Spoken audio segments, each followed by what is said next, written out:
The Albatross project is working closely with National Meteorological Agencies.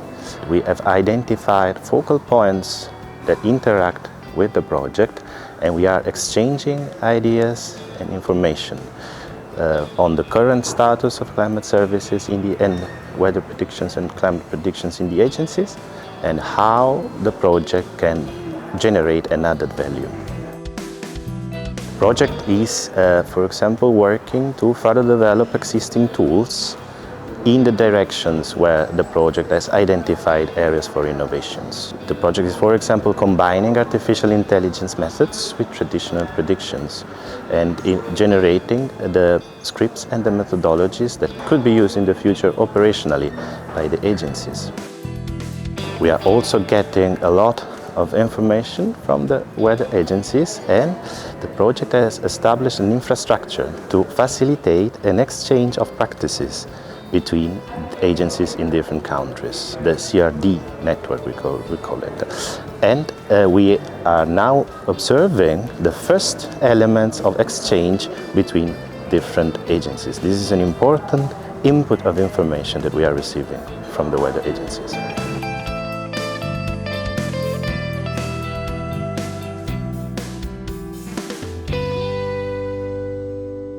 Just recently, we had a breakthrough in the project where we've had a very positive response from our South African weather services.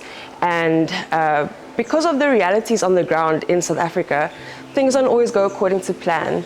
But what we've noticed here is that through our persistence and creating a platform for co-design, that even though it took a little bit longer for us to get to this point, we see trust coming from our Met services. And the next step is for co-design of a tool around impact-based forecasting, particularly around flood management.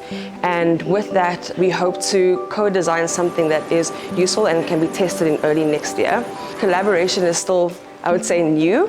It's taken a while to get here, but I think that's an important aspect to notice around real research that is rooted on the ground. So things take time, and trust is important, and there are resource constraints that we can't ignore when we're trying to integrate climate services with nature-based solutions.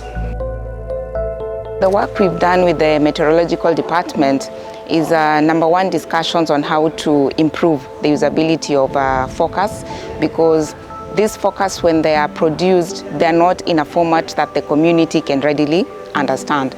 So our discussion has been focused on how we can improve, the climate services can improve the products that they're giving out to the community so that we can upscale now the usability of these forecasts. The relationship with the Meteorological Agency is that at the climate service workshop, for example, they shared what they've been doing, which we didn't want to replicate, so we learned a lot from them. And then together identified which areas Albatross can improve. And that is what we are doing. So for example, our decision to test the toolkits, the citizen toolkit with them is one way of making sure that we are able to add to what they do. And I think that is one way of ensuring that knowledge is co-produced, and then the output or the outcome of that they are able to implement it without any difficulty. And so we'll be organizing workshops to train them on how to use that toolkit, and then subsequently give us feedback on how it works. So we have quite a good working relationship with them. Albatross is based on nature-based solutions using climate services. University of Ghana got in touch with us so that we can also help with the climate services part, because that is, we do all our work are impact-based. So we have moved from hazards to impact. How does the climate services impact on the nature? So we are not telling you it's going to be flooded. So what? So they got in touch with us, and we've had a very good relationship in the Keta Hub. Yes. So we've been able to take climate services to the people. And actually, when we went, we saw that they were really hungry for it. The climate services had not reached them. So we went and introduced them to it, and how we deal with the fisher folks, the farmers, environmentalists, health, all the people, we brought them together and we introduced them to. So it has been a very good relationship between the Met Service and the University of Ghana. Metro have been very instrumental in our engagement. First of all, we consider them as a very strategic partners because they are really the custodian of policy and strategies. And they play a very important role because from the very beginning, we cooperate them, we engage them, and they are playing a very important role in for example, in the development of a season tool. And this engagement has been very fruitful to us because they have been giving us a lot of support from the very beginning. We invite them to all our stakeholders engagement, and they are very interested in joining us because of two things. One, first of all, they have found a lot of interesting engagement, how to disseminate their CS, climate services, to reach the local people in the community. And we have been working together to identify opportunities for this.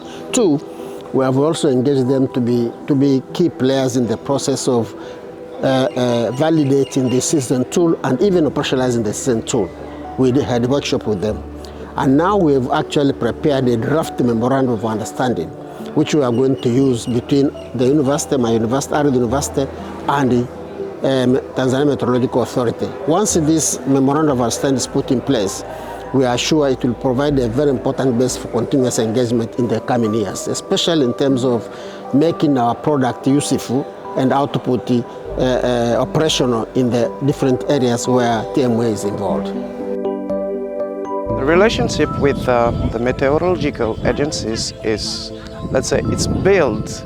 I mean, for example, during the General Assembly, we just sent an invitation letters to those Met officials, and they just come. An example is the Director General of the Meteorological Service. It means that we build a strong relationship with them, because those people are not easy to get into a room.